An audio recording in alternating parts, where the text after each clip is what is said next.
Talking about that, that first year of the baby, what is your viewpoint when and how to introduce solids, foods? Oh, in terms of solid food. So I didn't do the baby-led weaning. It's a new trend now where parents just kind of let their kids go to town on things and trust them. That gives me way too much anxiety.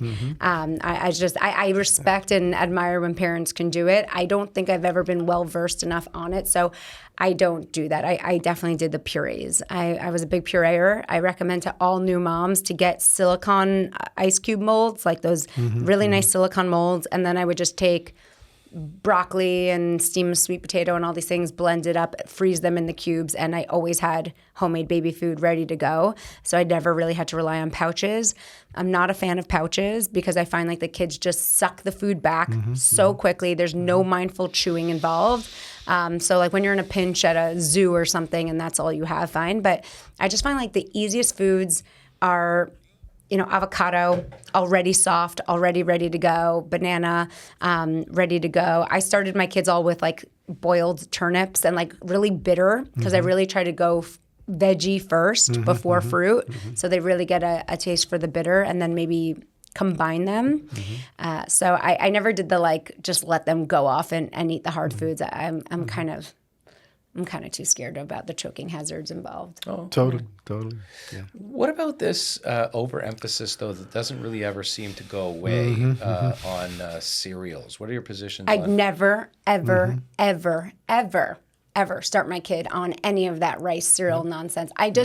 It's just why, like literally why. There's zero nutritional value to it whatsoever. Maybe if you're doing oats or barley, but I always start my kids on vegetable, boiled smooth carrots. I just don't know why there's so many great vegetables here. Like you have green beans, butternut squash. There's just no reason not to. And the other thing I'd mention is I'm a big fan of exposing to all allergens really early. So my kids, I put peanut butter on their tongue. They do it the best in Israel. What is it called? The there's peanut no brittle peanut allergy there. Right. Bamba. Bamba. They're giving Bamba at like 6 months. Yeah, and there's no Israel. peanut allergy there at all. Peanuts, and then they never get peanut allergies. And here it's the opposite. Now so many kids are allergic to sesame. They put tahini on their tongues, everything. So I definitely do that too. I expose to a mashed egg pretty early and all the common allergens. That's great. And if you're there already with a child, by the way, I have to say, this is literature also coming out of Israel, Schneider's Hospital. They have a SLIT program, sublingual immunotherapy. So if your child's allergic to peanuts, vehemently IgE mediated, you need an EpiPen, small, tiny amounts under the tongue over time, increasing slightly over time. You can. I've seen this. Peanut allergies can be cured. Amazing new stuff. Anyways. No, those first foods when you say the no cereal, I always go back to our friend Dr. Bill Sears, who's one of his favorite saying is avocado at 6 months. Yeah. Avocado is like a dream food for parents. When you're at a restaurant and you have nothing to give them, you just say a plate of avocado on the side, please. Yeah. What are the so now the picky eaters, because that's going to gain a lot of attention on this particular episode. What are the strategies, your go-to techniques for helping parents get over this pickiness? Because I have, so much. There's a lot, right? But I mean, what are the big ones? Greens. One of those sort of things we hear a lot about is you put it in front of the child, 6-7 times is the literature? Yeah, sometimes at least, totally. But some parents just lose the fight. Right. But what do you say? You can't lose the fight with Don't anything. Give up. Like I even just had an adult client this morning for weight loss and 3 weeks she didn't see any change and she just lost 5 pounds in like the following 2 weeks. I'm like, go where everyone's faced with that fork in the road where you just try something for 3 weeks and you see no results. So one side of you is like, just give up. What's the point? And the other side of you is like, I got to work harder and get the result. And like, that really just differentiates people who are successful and people who aren't. So a lot of parents don't think that this is worth being successful at because we've had a culture of picky eating is normal and it's natural. But like you go to, like you said, Japan, France, Israel, picky eating is not a thing. Like none of those parents put up with it, tolerate it. So I definitely think one of the most underrated things to help prevent picky eating or manage it is having both parents on the same page.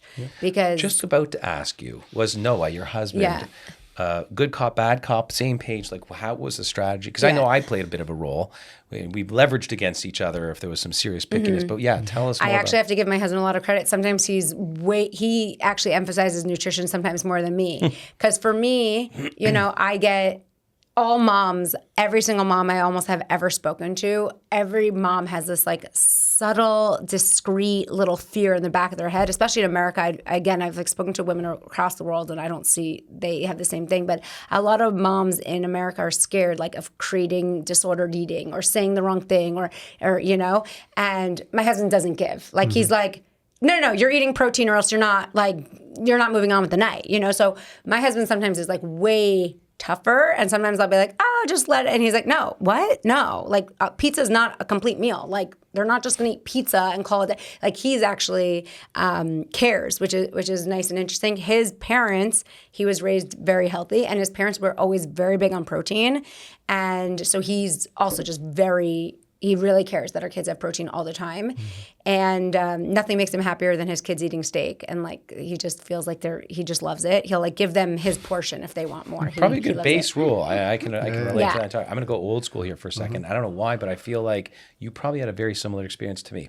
And it was like, if I didn't eat my dinner, you're going to bed a little hungry that night and you're having it for breakfast. His parents were very much like that. That's what I experienced. It was, I mean, it was not even a concept back, you know, when I Right. grew up. It was not even a concept that you could even consider.